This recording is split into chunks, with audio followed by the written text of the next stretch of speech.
नमस्कार दोस्तों, कहां पर सबसे तेज फाइटर जेट मिग-31 ने अमेरिकन जासूसी एयरक्राफ्ट को इंटरसेप्ट किया? इजराइल ने ईरान से अपना बदला कैसे पूरा किया?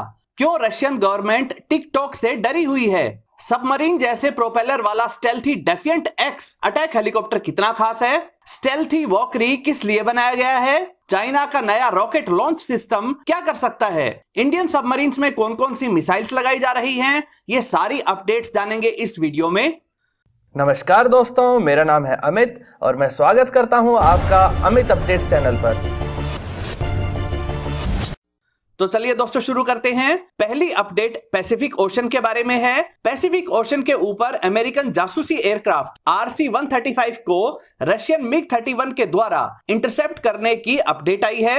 RC-135 एक 4 इंजन वाला जासूसी एयरक्राफ्ट है जो अपने powerful sensors, real time data processing और इलेक्ट्रॉनिक वॉरफेयर कैपेबिलिटी के लिए जाना जाता है। यह एक बार में ही 5500 किलोमीटर तक जा सकता है। इसमें जासूसी व निगरानी के लिए भारी मशीन्स व उनको ऑपरेट करने के लिए 27 लोगों के बैठने की व्यवस्था होती है। वहीं इसको इंटरसेप्ट करने वाला मिग-31 एक रशियन इंटरसेप्टर है जो मौजूदा समय का सबसे तेज और सबसे बेहतरीन इंटरसेप्टर जेट है। यह 3500 किलोमीटर पर आवर की स्पीड हासिल कर लेता है और साथ ही किसी भी फाइटर जेट से ज्यादा ऊंचाई यानी कि 80,000 फीट तक जा सकता है। रशिया ने तो इस सुपरसोनिक फाइटर जेट पर हाइपरसोनिक किंजल मिसाइल तक लगा रखी है। यह मिसाइल 10,000 किलोमीटर पर आवर की स्पीड से ट्रेवल करती है। दूसरी अपडेट साउथ कोरिया से आई है। साउथ कोरिया ने अपने स्वदेशी तौर पर बनाए गए स्टेल्थी फाइटर जेट को मीडिया के सामने पेश कर दिया है।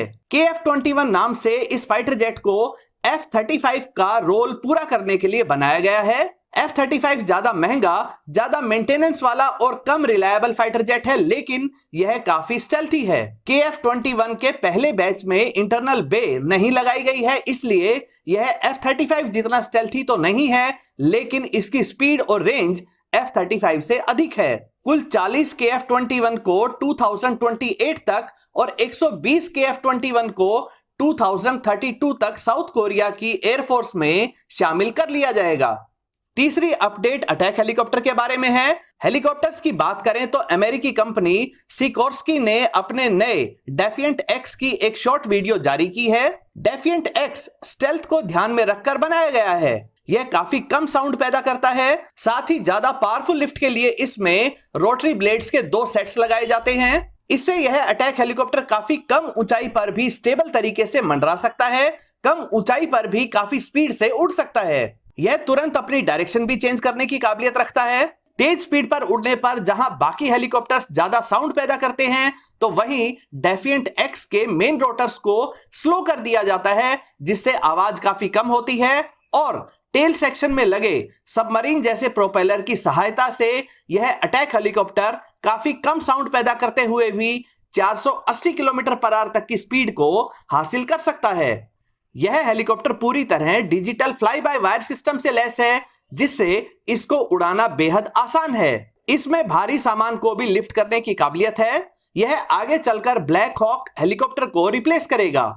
अमेरिकी एयरफोर्स के सस्ते ड्रोन XQ-58A वॉकरी ने एक नई कैपेबिलिटी हासिल कर ली है। इस वॉकरी ड्रोन ने अपनी इंटरनल बे से एक और ड्रोन को लॉन्च किया। स्टेल्थी वॉकरी ड्रोन को F-35 और F-22 रैप्टर जैसे स्टेल्थी फाइटर जेट्स के साथ उड़ने के लिए डिजाइन किया गया है। इसे ग्राउंड बेस्ड कंट्रोल सेंटर के साथ साथ किसी दूसरे फाइटर जेट से भी कंट्रोल किया जा सकता है। इस तरह के सस्ते स्टेल्थी ड्रोन्स के आ जाने से अमेरिकी एयरफोर्स को काफी बूस्ट मिल जाएगा।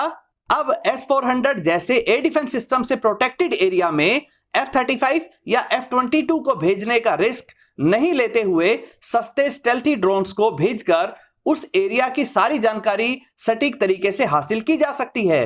वॉकरी ड्रोन 1000 किलोमीटर पर आवर की स्पीड से उड़ सकता है और इसकी रेंज 4000 किलोमीटर तक है। यह 45,000 फीट तक की ऊंचाई को भी हासिल कर सकता है। आगे आने वाले समय में पायलट्स द्वारा संचालित फाइटर जेट्स की जगह इसी तरह के ड्रोन्स ही ज्यादा दिखाई दिया करेंगे।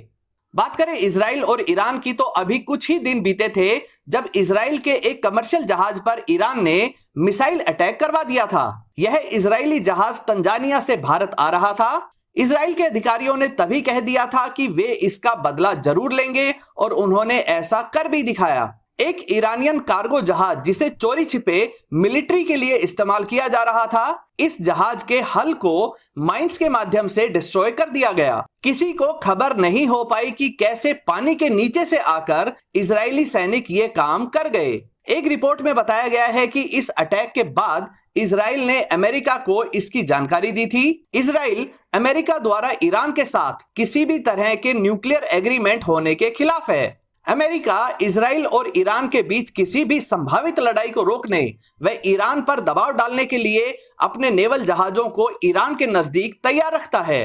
दोस्तों, रशिया से एक अलग ही अपडेट आई है। वहां पर यंग जनरेशन टिकटॉक को एंटी गवर्नमेंट टूल की तरह इस्तेमाल कर रही है। रशिया में भी चाइना की तरह ही इंडिपेंडेंट न्यूज एजेंसी नहीं है, इसलिए लोगों को वही सुनने और देखने को मिलता है जो वहां की गवर्नमेंट द्वारा कंट्रोल्ड मीडिया हाउसेस दिखाना चाहते हैं। चाइना में ग्लोबल टाइम्स यही काम करता है। इससे काफी बार लोग सही न्यूज से वंचित रह जाते हैं, लेकिन रशिया की यंग जनरेशन ने इसके खिलाफ टिकटॉक को ही अपना हथियार बना लिया है। वैसे तो टिकटॉक पर ज्यादातर हंसी मजाक की वीडियो ही शेयर होती हैं, लेकिन किसी लीगल पाबंदी के ना होने का फायदा उठाकर यंग जनरेशन रशिया में एंटी गवर्नमेंट प्रोटेस्ट को भी धड़ल्ले से टिकटॉक पर शेयर कर रहे हैं। रशिया की गवर्नमेंट जितना इसको रोकने की कोशिश कर रही है, यह उतना ही ज्यादा फैल रहा है। लोग पुतिन के महल की शानो शौकत के ऊपर भी मीम्स बना रहे हैं।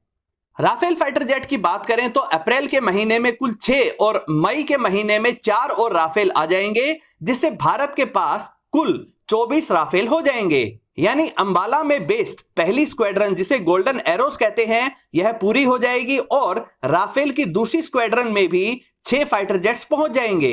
लेकिन राफेल की परचेज के ऊपर फिर से सवाल उठाए जा रहे हैं। कहा जा रहा है कि 59,000 करोड़ रुपए की डील में लगभग 8.5 करोड़ रुपए एक बिचौलिया कंपनी को दिए गए, जबकि राफेल को बनाने वाली दसॉल्ट ग्रुप ने कहा है कि 8.5 करोड़ रुपए राफेल के 50 छोटे रेप्लिका बनाने के लिए एक इंडियन कंपनी डेफ्सिस को दिए गए थे। इन रेप्लिका को एडवर्टीजमेंट, एग्जीबिशन व एयर शो के दौरान रखा जाता है। अपने प्रूफ में इस इंडियन कंपनी ने भी मीडिया में डिलीवरी चालान्स, ई-वे बिल्स व जीएसटी रिटर्न्स भी सामने रख दिए हैं। बताया जा रहा है कि इस तरह की कंट्रोवर्सी उन राइवल कंपनीज की तरफ से चलाई जा रही है जो चाहती हैं कि भारत 36 और राफेल खरीदने की डील ना करे। चाइनीज मिलिट्री ने अपने नए upgraded multiple launch rocket system की तस्वीरें जारी की हैं।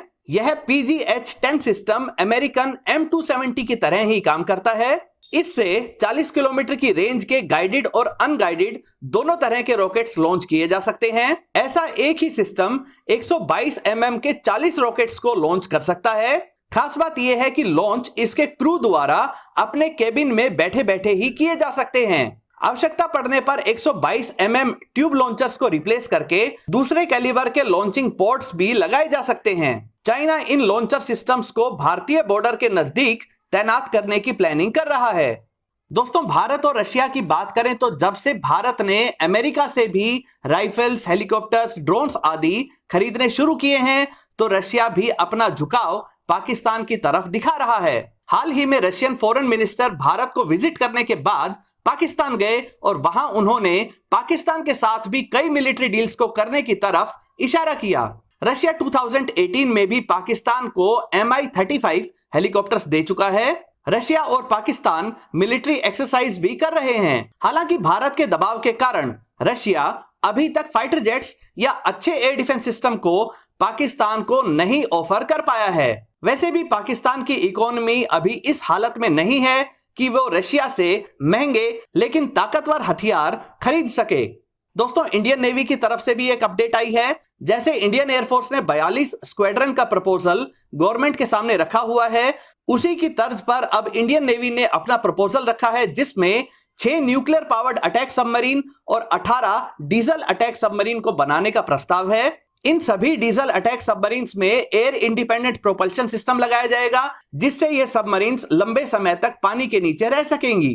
दोस्तों, भारतीय नेवी भी अपनी तैयारी को पूरा रखना चाहती है, क्योंकि एक रिपोर्ट में बताया गया है कि चाइना के कैरियर फ्लीट को 2024 में इंडियन ओशन में भेजा जा सकता है। इंडियन नेवी अपनी सबमरीन्स में K-15 मिसाइल लगा रही है जिसकी रेंज 1500 किलोमीटर है। साथ ही K-4 मिसाइल जिसकी रेंज 3000 किलोमीटर है उसे भी लगाया जा चुका है। इसके अलावा K-5 मिसाइल अंडर डेवलपमेंट है जिसकी रेंज 5000 किलोमीटर तक रहेगी।